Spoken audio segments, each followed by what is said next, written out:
¿Cómo estás? ¿Cuál es tu seña, tu nombre, qué haces? Buenos días, Diego. Mi seña es esta, mi nombre es Hugo. eh, Trabajo en el INSOR, soy profesional universitario que trabaja en el grupo de inclusión social y mi responsabilidad es asistir a diversos lugares del país donde se necesite fortalecimiento a la comunidad sorda, fortalecimiento en aspectos como salud, trabajo. Voy a los diferentes lugares a prestar ese tipo de asesoría. Bien, gracias. Bueno, ahora las preguntas de la primera sección frente a tu experiencia profesional. Voy a hacer unas preguntas. Tengo una pregunta. ¿Has participado o conoces algún programa de formación de profesores para la atención específica de estudiantes con características diversas o para la interculturalidad? ¿Conoces algo? Bien, no conozco muchas universidades, conozco alguno, he participado y me han contado algo. Por ejemplo, en la Universidad Pedagógica, allí he visto personas con discapacidades físicas, ciegos, sordos. Claro, he visto mucho más sordos allí. Veo una formación para futuros profesores, licenciados, profesionales sordos. Es lo que he visto. Otra experiencia, por ejemplo, en físicos, en donde trabajan, por ejemplo, áreas del deporte y para ser eh, licenciados. Y he visto algunos, pero no conozco a profundidad qué es lo que se maneja en cada uno de ellos.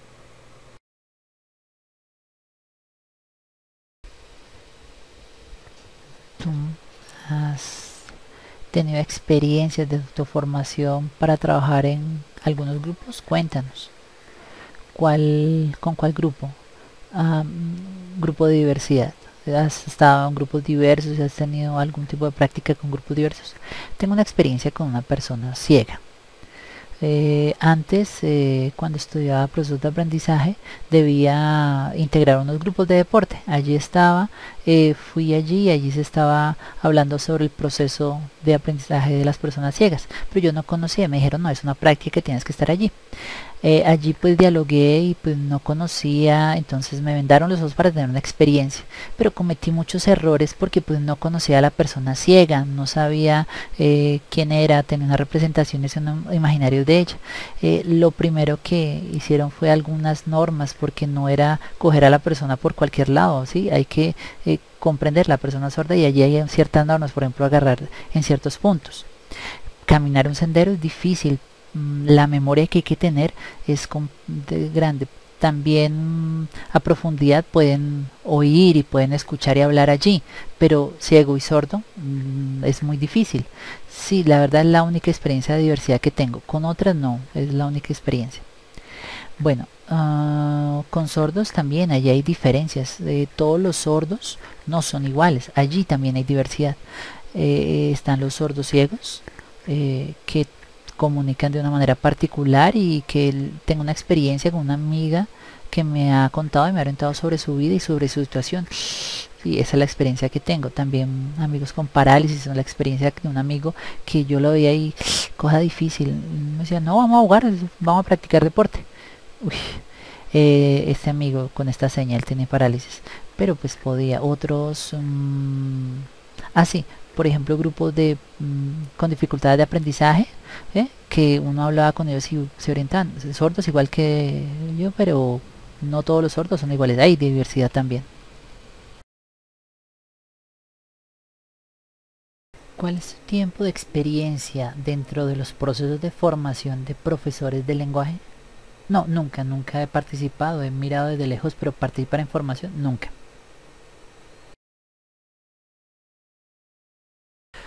¿Cuál es tu tiempo de experiencia como profesor de lenguaje en primaria y secundaria? ¿Cuál ha sido tu experiencia? Cuéntanos. Bueno, en primaria y bachillerato tengo experiencia, trabajo allí procesos académicos en lengua de señas, pero incluido en educación bilingüe. Después te explico qué es eso. Yo trabajé como modelo lingüístico de un programa de atención de 0 a 5 años con niños pequeños. Allí, ¿qué hacía?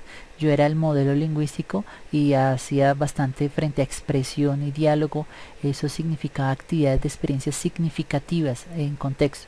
No era actividad de recortar, no, eran actividades más de conversación con los niños, actividades, claro, se recortaba pero poquito, pero era más el peso de la forma de la comunicación en lengua de señas.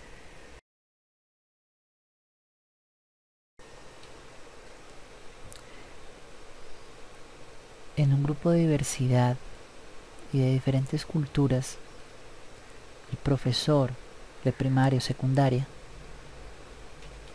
que enseña allí, tú ves que tienes debilidades en procesos, ¿tú qué ves de eso? Cuéntanos.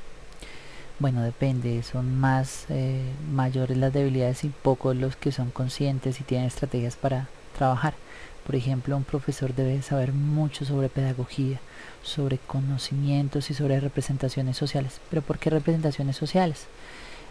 Porque allí se piensa que todos son iguales, se exige de la misma manera y tienen procesos totalmente diferentes. Cada sujeto es diferente, sordos, ciegos, con parálisis, sin ningún tipo de discapacidad. Por ejemplo, la persona sorda tiene una historia educativa diferente, papás que no tienen lengua de señas, adquisición tardía de la lengua, diferentes situaciones que lo identifican. Hay que generar estrategias particulares para orientar su proceso y su desarrollo.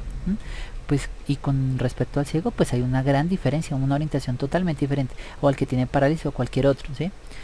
Yo veo que necesita el profesor en realidad de saber mucha de pedagogía, conocer al estudiante y poder explorar profundamente y además acompañar con una exploración teórica frente a lo que necesita, frente a lo que requiere, las actividades pertinentes para él. Debe documentarse y aprender mucho, tener bastante fortaleza teórica para poder trabajar, pero en general hay mucha debilidad con los profesores y muchos errores allí. Desde tu experiencia en trabajo con diversidad, con diversa población, diversidad, ¿con qué tipo de poblaciones has trabajado como profesor de lenguaje?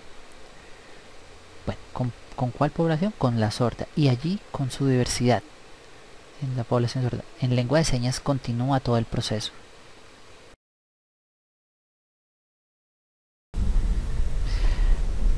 A tu juicio, ¿qué aspectos indican que en la institución se realiza una educación para la diversidad?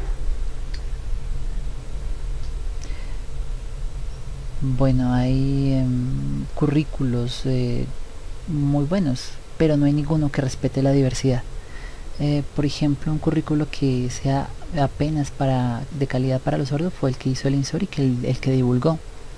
El gobierno genera orientaciones para diversos grupos humanos, ¿sí? Estándares de calidad, pero en donde no se contempla la diversidad.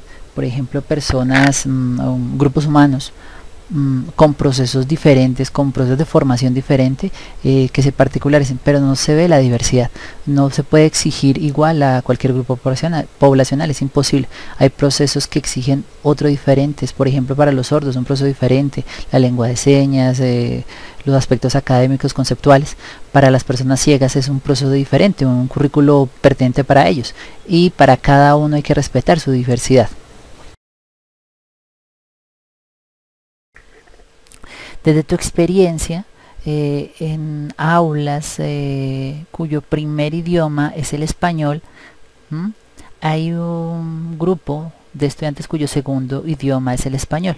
¿Tú qué tipo de apoyos requieren este tipo de estudiantes de segundo idioma? De idioma, apoyos en el idioma y en el desarrollo de su lengua, de la segundo idioma, donde la segunda lengua es el español. ¿Qué tipo de apoyo requiere? Bueno, en donde se maneja el primer idioma español, pues hay su proceso.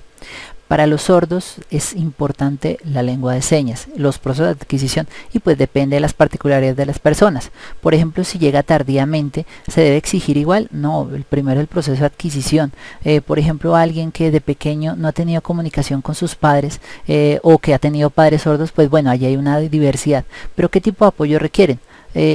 Para el desarrollo de su segundo idioma, un método claro, un método de lengua escrita como segundo idioma.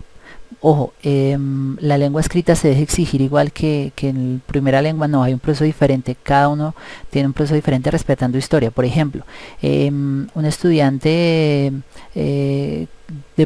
un hijo de padres sordos ha manejado un vocabulario y tiene un dominio de la lengua mucho mejor y se interesa por el español de manera diferente y puede hacer la comparación entre las dos lenguas, entre la lengua de señas y la lengua escrita. Pero alguien que no conoce, por ejemplo, que él mismo pregunta sobre qué es y entonces uno empieza a explicar, a modelar, porque está en un proceso de adquisición de una primera lengua y también de una segunda, ahí el contexto le va diciendo qué significan las palabras. Por ejemplo, en el contexto de oyente se va dando ese dominio, ese mundo y va construyendo cada uno.